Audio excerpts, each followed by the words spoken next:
محترم ناظرین السلام علیکم ورحمۃ اللہ وبرکاتہ۔ میں ابھی آپ کے سامنے سورۃ الکوثر کی تلاوت کر رہا ہوں۔ اعوذ باللہ من الشیطان الرجیم، بسم اللہ الرحمن الرحیم۔ انا اعطیناک الکوثر فصل لربک وانحر ان شانئک هو الابتر، صدق اللہ العظیم۔ میں پہلے یہ بتا دوں کہ میرے ویڈیوز جو ہوتے ہیں وہ عالموں کے لیے نہیں بلکہ ہمارے جو عام مسلمان بھائی بہن ہیں جو مختلف قسم کے غیر ضروری اور بیکار قسم کے ویڈیوز میں اپنا وقت گزارتے ہیں، ان کے سامنے وقتاً فوقتاً اللہ کے دین کی اور قرآن کی باتیں آتی رہیں تاکہ ہمارے اندر کوئی تبدیلی آئے اور ہم اللہ کے پسندیدہ بندے بن جائیں۔ جب ہم لوگ کبھی درس قرآن دیتے ہیں، کوئی ڈاکٹر، انجینئر یا کوئی بھی ایسے پڑھے لکھے شخص کی طرف سے درس قرآن آتا ہے تو بعض لوگ یہ کہتے ہیں کہ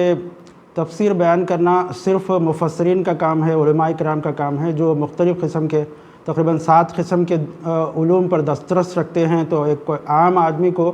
قرآن کو سمجھنا ممکن نہیں ہے، سمجھانا ممکن نہیں ہے۔ لیکن یہ بات صحیح نہیں ہے، کیونکہ قرآن مجید جو آئی ہے وہ صرف علماء اور مفسرین کے لیے نہیں آئی ہے بلکہ اس کو ہدی للمتقین یا ہدی للناس کہا گیا، یعنی تمام انسانوں کے لیے ہدایت کہا گیا۔ تو ظاہر بات ہے کہ اللہ تعالیٰ نعوذ باللہ کوئی ظالم نہیں ہے کہ اللہ نے ایسی کتاب نازل کی جس کو وہ ہدایت کا ذریعہ کہتے ہیں اور پھر انسانیت کے لیے فلاح کہتے ہیں، اور پھر وہ ایسی کتاب نازل فرمائیں جو کسی کو سمجھ میں نہ آئے۔ تو سمجھنے کی کوشش کریں، نیت اچھی ہو اور مختلف قسم کے تفاسیر اور ترجمے پڑھیں تو قرآن مجید سمجھ سکتے ہیں انشاءاللہ، کیونکہ جب انسان کیمسٹری سمجھ سکتا ہے، فزکس سمجھ سکتا ہے، اسٹرونومی سمجھ سکتا ہے، راکٹ سائنس سمجھ کر چاند تک پہنچ سکتا ہے، تو قرآن مجید کو سمجھنے کی کوشش کر کے اگر وہ مختلف تفاسیر اور ترجمے پڑھے تو کیوں ممکن نہیں ہے کہ آدمی سمجھے۔ اور سمجھنا اس لیے بھی ضروری ہے کیونکہ ہماری زندگی میں اللہ کے احکامات پر عمل کرنا ہمارے لیے سمجھ میں آئے، آسان ہو جائے اور ہم متقی اور پرہیزگار بن جائیں۔ ورنہ صرف تلاوت کرنے سے، میں یہ نہیں کہہ رہا ہوں کہ تلاوت کا کوئی فائدہ یا کوئی ثواب نہیں ہے، ثواب ہے، لیکن قرآن مجید صرف تلاوت کے لیے نہیں آیا بلکہ اس کا جو بنیادی مقصد ہے وہ سمجھنے اور عمل کرنے کے لیے آیا۔ تو بہرحال ہمارے لیے ترجمہ بھی پڑھنا ضروری ہے۔ میں اور آپ اس بات کی کوشش کریں کہ کم از کم روزانہ ایک رکوع ترجمے سے پڑھیں اور اس کی تفسیر بھی جاننے کی کوشش کریں کہ کن حالات میں کس انداز میں قرآن مجید نازل ہوا اور اس کے آج اس پر کیا حالات کے لحاظ سے کس طرح کن حالات پر یہ آیتیں منطبق ہوتی ہیں اور ہم کو کیا اس سے رہنمائی ملتی ہے۔ تو ہم کو یہ تمام چیزیں سمجھ کر پڑھنے کی ضرورت ہے، ورنہ خود اللہ تعالیٰ ارشاد فرماتے ہیں کہ وَلَقَدْ يَسَّرْنَا الْقُرْآنَ لِلذِّكْرِ فَهَلْ مِن مُدَّكِرٍ، کہ ہم نے تو قرآن کو نصیحت حاصل کرنے کے لیے آسان بنا دیا ہے، اب ہے کوئی اس سے نصیحت حاصل کرے۔ تو یہ ہم پر منحصر ہے کہ ہم اس کے لیے سمجھنے کی کوشش کریں۔ میں یہ نہیں کہہ رہا ہوں کہ کسی خاص مولانا کی یا مفسر کی قرآن یا ترجمہ پڑھیں، بلکہ کوئی بھی جس پر آپ کو اعتماد ہو، بلکہ کچھ لوگ 4-6 لوگ بیٹھیں کبھی کبھی آپس میں مختلف تفاسیر لے کر بیٹھیں جس کو اجتماعی مطالعہ قرآن کہا جاتا ہے، اور پڑھیں، ایک ایک آیت پڑھ کر سمجھنے کی کوشش کریں کہ کس مفسر نے، کس مترجم نے کیا ترجمہ کیا ہے، تو اس سے آپ کو کسی نتیجے پر پہنچنے میں آسانی ہوگی۔ جب ہم تفسیر اور ترجمہ پڑھیں گے تو ہمارے ذہن کی گرہیں کھلیں گی، ایمان تازہ ہوگا، عمل کا جذبہ پیدا ہوگا۔ تو اگر ہم ترجمہ اور تفسیر نہیں پڑھیں گے تو بہت سی آیتیں ہم سمجھ نہیں سکیں گے۔ مثال کے طور پر یہ کہا گیا کہ انا اعطیناک الکوثر، کہ بے شک ہم نے آپ کو کوثر عطا کی، تو کس کو عطا کی؟ کوثر کے معنی کیا ہیں؟ فصل لربک وانحر، تو تم نماز پڑھیے، آپ نماز پڑھیے، قربانی دیجیے کا مطلب کیا ہے؟ اور ان شانئک هو الابتر، بے شک آپ کے دشمن ہی ابتر ہیں۔ تو کون ہے دشمن؟ کن کے بارے میں اشارہ کیا گیا؟ ابتر کے کیا معنی ہیں؟ یہ تمام چیزیں جب تک ہم نہیں سمجھیں گے قرآن کی آیتوں کا مطلب سمجھنا ہمارے لیے مشکل ہوگا۔ ہم زندگی میں آخرت میں کامیاب ہونا چاہتے ہیں تو کم از کم قرآن اگر سمجھنے کی کوشش نہ کریں تو کتنی بڑی نقصان ہے، آپ اندازہ لگائیے۔ ہمارے ایک استاد تھے، وہ کہا کرتے تھے کہ بیٹے اگر تمہارے پاس کوئی لیٹر آئے جس پر لکھا ہوا ہے کہ امپورٹنٹ میسج،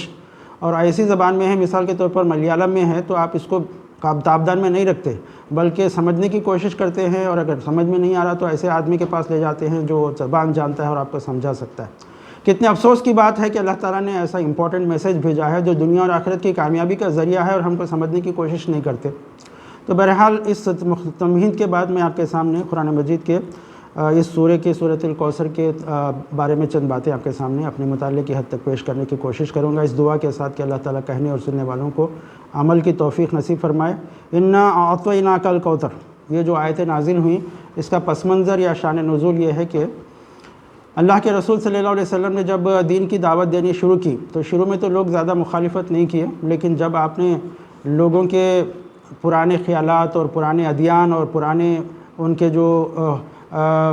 جو جن کو دیوی دیوتا کہتے ہیں ان کی مخالفت اور ان کے بجائے اس کائنات کے پیدا کرنے والے خدا کی عبادت کرنے، اس کی اطاعت کرنے کی دعوت دینی شروع کی تو اس کے بعد سے لوگوں کی مخالفت شروع ہوئی، کیونکہ ظاہر بات ہے کہ جب کوئی آدمی اچھی باتیں کہتا ہے تو لوگ سنتے ہیں، لیکن جب ان کی بری عادتوں پر تنقید کرنا شروع کر دیتے ہیں، ان سے روکنا شروع کر دیتے ہیں تو لوگوں کی مخالفت بڑھ جاتی۔ تو یہ نبیوں کے ساتھ ہوا ہے کہ مخالفت ہوئی ہے، تو آج بھی ہم کو اگر مخالفت بھی ہوتی ہے تو اس کو سمجھنے قرآن آیات کو اور اس پر عمل کرنے، اس کو پھیلانے کی ضرورت ہے۔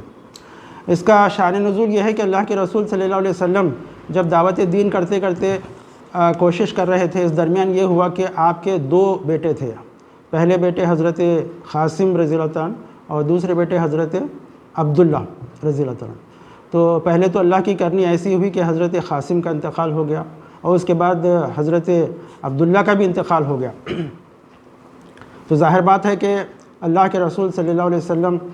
بھی ایک انسان ہی تھے، اور انسان کے اندر جب غم آتا ہے تو انسان بہت غمزدہ ہو جاتا ہے۔ اللہ کے رسول کے اوپر بھی ایسا غم ہوا کہ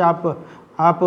روتے زیادہ نہیں تھے آوازوں سے، بلکہ آپ کے سینے میں کچھ آوازیں آتی تھی اور آپ کے آنسو بہتے رہتے تھے۔ ایسے حالات میں اللہ کے رسول صلی اللہ علیہ وسلم کے بیٹے کا جب انتقال ہو گیا تو آپ بہت ہی غمزدہ تھے، لیکن دشمنان اسلام بہت خوشیاں منا رہے تھے۔ وہ سمجھ رہے تھے کہ اس وقت بھی ایسا ہی تھا اور آج بھی ایسا ہی ہے کہ لوگ یہ سمجھتے ہیں کہ جس کے بیٹے نہیں ہوتے، جس کی نسل آگے نہیں بڑھتی تو وہ بے یار و مددگار ہو گیا، اس کی باتیں ختم ہو جائیں گی، اس کی تحریک ختم ہو جائے گی اور پھر یہ ابتر ہو جائے گا، اس طرح سے۔ تو وہ لوگ بھی ایسا ہی خوش ہو رہے تھے، یہاں تک کہ جب لوگ آ کر ایک آدمی جو عاص بن وائل اس کا نام تھا، اس کے پاس آ کر کہتے تھے کہ اب اللہ کے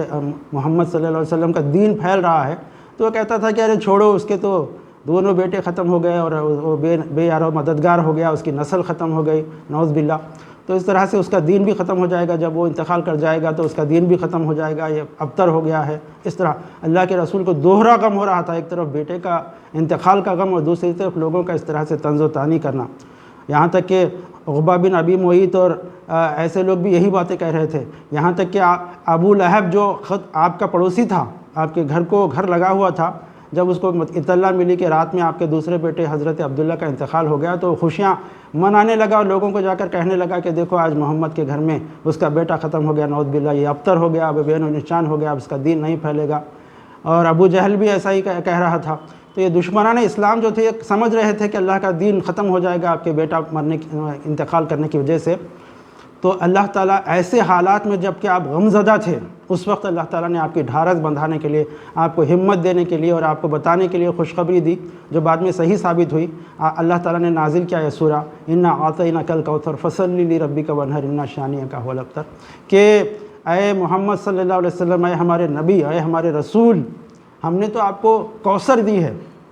آپ غمزدہ کیوں ہوتے ہیں؟ ہم نے تو آپ کو کوثر دیا۔ کوثر کا مطلب ہے بے انتہا انعامات، بے انتہا۔ ایک کوثر کا لفظ ایسا ہے جس کے ایک معنی کسی زبان میں نہیں ادا کیے جا سکتے، کثیر، کثرت کے معنی۔ ہم نے آپ کو کثرت سے نعمتیں دی، فضیلتیں دی، آپ کو بہت زیادہ کامیابیاں دینے والے ہیں، دے چکے ہیں، یہ معنی ہیں اس کے۔ تو ایک ڈھارس بندھانے کے لیے کہا گیا کہ ہم نے تو آپ کو کوثر دی۔ کوثر کے ایک معنی یہ بھی مفسرین بیان کرتے ہیں کہ اللہ کے رسول کو قیامت کے دن ایک حوض عطا کیا جائے گا جس میں نہر کوثر آ کر گرتی ہے، جنت سے نکلنے والی ایک نہر ہے جو آ کر ایک حوض میں گرتی ہے، اور وہاں پر جو حوض میں جو پانی گرتا ہے وہ پانی شہد سے زیادہ میٹھا، دودھ سے زیادہ سفید اور برف سے زیادہ ٹھنڈا، اور جو کوئی اس کو ایک مرتبہ پی لے گا اس کو پھر کوئی پیاس نہیں ہوگی۔ تو اللہ کے رسول کی امتی وہاں پر آ کر آپ وہاں پر جام کوثر پئیں گے، بعض کو تو اللہ کے رسول اپنے دست مبارک سے لوگوں کو کوثر کا جام پلائیں گے۔ تو یہ کامیابی کی آخری منزل ہے جو آدمی کو حاصل ہوگی۔ تو اللہ تعالیٰ کہتے ہیں کہ ہم نے تو آپ کو کوثر دے دیا ہے، فصلی لربک وانحر، لہٰذا آپ اپنے رب ہی کے لیے عبادت کیجیے، اپنے رب ہی کے لیے نماز پڑھیے۔ یعنی ایسا نہیں کہ لوگوں کے دوسروں کا شکریہ ادا کرے کہ آدمی دوسروں کا وہ کرے، بلکہ اپنے رب ہی کے لیے نماز پڑھے، اور قربانی بھی صرف اللہ تعالیٰ کے ہی لیے، اپنے رب ہی کے لیے دیجیے۔ آج اس وقت بھی یہی معاملہ تھا اور آج بھی یہی معاملہ ہے کہ لوگ اپنی دیوی دیوتاؤں کے سامنے ذبح کرتے ہیں جانور اور قربانیاں دیتے ہیں، لیکن مسلمان یہ کرتا ہے کہ صرف اللہ کے لیے قربانیاں، اللہ بسم اللہ اللہ اکبر کہہ کر ذبح کرتا ہے اللہ کے نام سے، اور اللہ ہی کے لیے قربانیاں دیتا ہے، زندگی کی ہر قربانی اللہ کے لیے دیتا ہے، اللہ کی خوشنودی کے لیے دیتا ہے۔ تو اللہ تعالیٰ کہتے ہیں کہ لہٰذا پس اب جب ہم نے آپ کو کوثر دے دیا ہے تو آپ اللہ ہی کے لیے، اپنے رب ہی کے لیے نماز پڑھیے اور اپنے رب ہی کے لیے قربانیاں دیجیے۔ ان شانیہ کا هو الابتر، آپ کا دشمن ہی نام و نشان مٹنے والا ہے، ان کے تمام ادیان مٹنے والے ہیں، ان کا نام مٹنے والا ہے، اور آپ کا نام بلند ہونے والا ہے، اور آپ کا نام شہرت کے منزلوں تک پہنچنے والا ہے۔